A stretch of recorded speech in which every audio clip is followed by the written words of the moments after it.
मैंने एक आनुवंशिक परीक्षण किया था, इसलिए मैं आपको इसके बारे में थोड़ा बताना चाहूँगा। नोवेल्टी एक्सप्लोरेशन नामक एक वस्तु है। नवीनता अन्वेषण, जिज्ञासा और आवेग से संबंधित एक वस्तु है और यह कहा जाता है कि जब यह उच्च होता है तो नए अनुभवों और उत्तेजनाओं की इच्छा रखने की प्रवृत्ति होती है। ऐसा लगता है कि मैं वह प्रकार हूँ जो उन चीजों को पसंद करता है जिनका मैं उपयोग करता हूँ। इसलिए मैंने रोमांच की भावना के साथ चुनौती लेने का फैसला किया।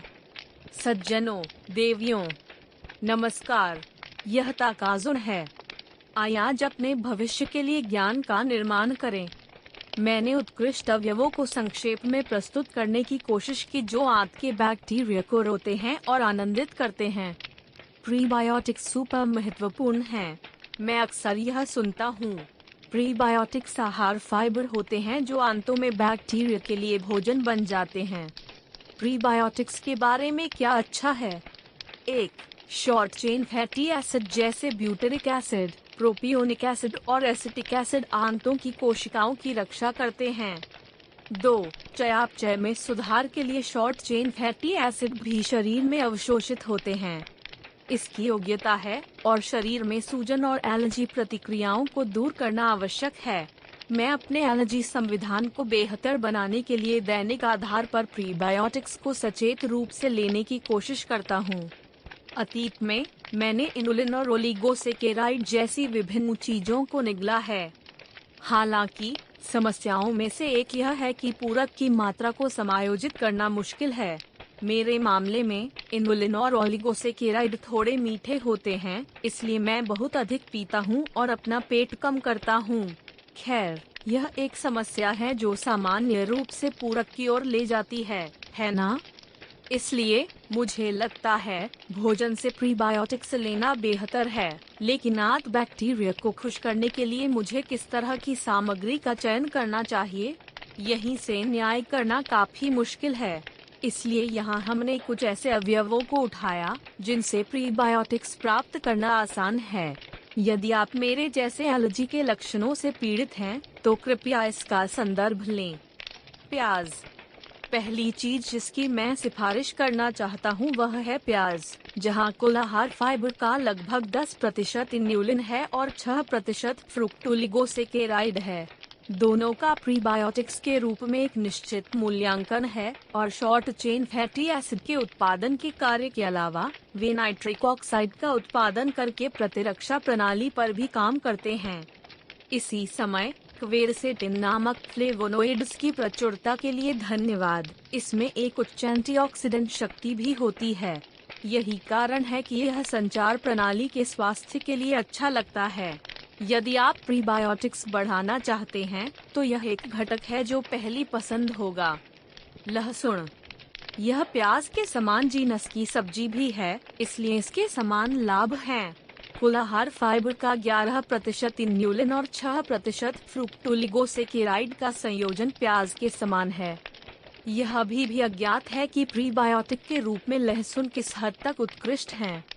हालांकि इन विट्रो प्रयोगों में ऐसा लगता है कि बिफिडोबैक्टीरिया को बढ़ाने और हानिकारक बैक्टीरिया को दबाने का कार्य पहचाना गया था।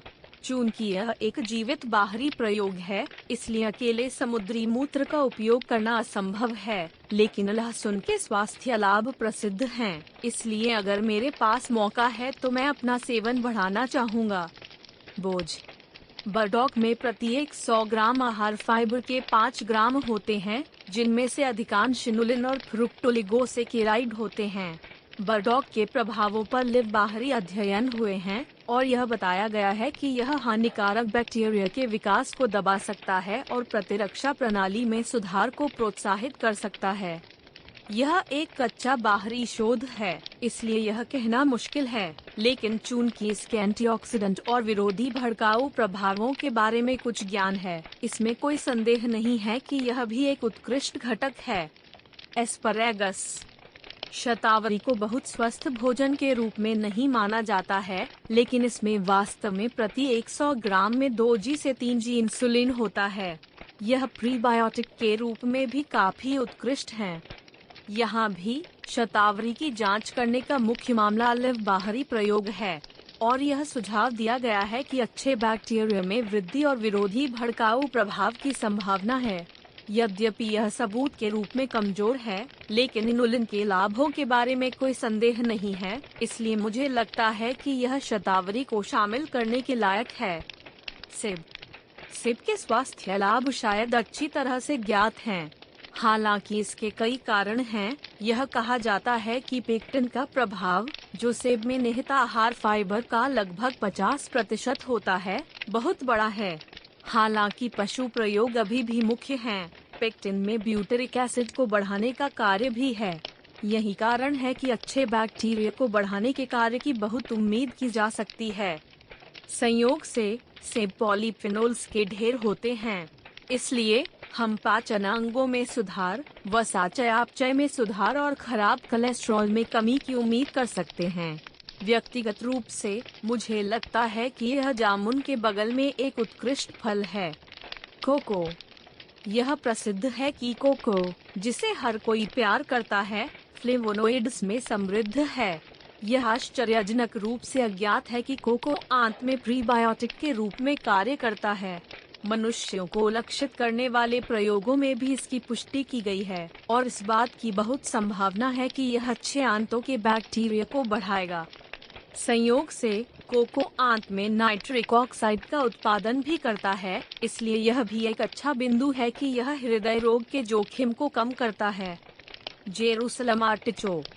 यहाँ से हम मामूली सामग्रियों पर चले गए और सबसे पहले हम जो उठाएंगे वह है यरूशलेम आर्टिचोक।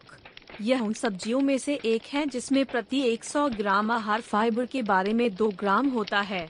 76% का एक बड़ा हिस्सा इन्यूलिन से बना है, जो आलू के बीच एक उत्कृष्ट प्रीबायोटिक है। यरूशलेम आर्टिचोक पर शोध स्वयं इतना आगे नहीं बढ़ा है और अब पशु प्रयोगों ने अच्छे बैक्टीरिया में वृद्धि और चयापचय सिंड्रोम में सुधार की पुष्टि की है। हालांकि चूंकि यह इनुलिन और बहुत सारे थायमिन और पोटेशियम में समृद्ध है, इसलिए मैं निश्चित रूप से इसे शामिल करना चाहूँगा अगर मेरे पास मौका है। अलसी का बीज। अलसी अपने तेल के लिए प्रसिद्ध है, लेकिन हम यहाँ जो लक्ष्य कर रहे हैं वह बीज की स्थिति में बेचे जाने वाले उत्पादों को संदर्भित करता है। इसे अक्सर विदेशों में स्वास्थ्य भोजन के रूप में खाया जाता है। यदि आप इसकी संरचना को देखते हैं, तो इसमें पानी में घुलनशील आहार फाइबर की काफी मात्रा होती है। मनुष्यों पर किए गए परीक्षणों ने कोलेस्ट्रॉल में सुधार और अच्छे बैक्टीरिया में वृद्धि की पुष्टि की है। यह अभी भी एक छोटे पैमाने पर प्रयोग है, इसलिए बहुत अधिक उम्मीद न करें। हालांकि भुना हुआ अलसी बहुत अच्छा है, इसलिए मुझे लगता है कि नाश्ते के बजाय इसे खाना एक अच्छा विचार है। याकून वास्तव में शकरकंद की तुलना में फ्रुक्टोलिगोसेकेराइड्स और इनुलिन में समृद्ध है। मानव परीक्षणों में कब्ज में सुधार की सूचना मिली है। इसके अलावा यह खनिज अवशोषण में सुधार करता है और रक्त लिपिड को नियंत्रित करता है। इसी समय इसमें एक एंटीऑक्सीडेंट प्रभाव भी होता है, इसलिए यह एक घटक भी है जिसे मैं खाना चाहूँगा अगर मेरे पास है। सारांश। इसलिए मैंने उत्कृष्ट सामग्री को एक साथ रखा है जिन्हें प्रीबायोटिक्स के रूप में इस्तेमाल किया जा सकता है। व्यक्तिगत रूप से मैं अपने इन्यूलिन और ओलिगोसेकेराइड का सेवन बढ़ाना चाहता हूँ, मुख्य रूप से प्याज और लहसुन, और ऐसा लगता है कि सेब और कोको को भी शामिल किया जा रहा है। उसके बाद जब मैं सुपरमार्केट जाता हूँ, तो मुझे लगता है कि मैं यरूशलेम आर्टिचोक और अलसी खरीदूंगा।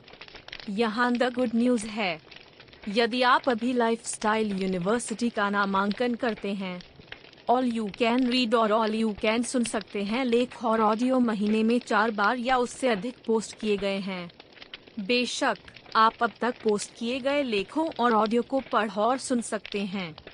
यदि आप इसे आने जाने के दौरान ऑडियो बुक के रूप में सुनते हैं, तो आप कुशलता से सीख सकते हैं। इसके अलावा उपयोग की जाने वाली जानकारी आपके लिए जीवन भर के लिए चीजों के मूल्य में बदल सकती है ना? इसे आजमाइए और ज्वाइन क्यों न करें? हर व्यक्ति में हमेशा अपना जीवन बदलने की शक्ति होती है। आज सबसे छोटा दिन है। आइए ज्ञान के साथ कार्य करें और अपने भविष्य के लिए आगे बढ़ें। यदि आप एक सज्जन या महिला हैं जो कहती हैं कि यह अच्छा था, तो कृपया मुझे एक उच्च रेटिंग दें और चैनल की सदस्यता लें। जल्द मिलते हैं।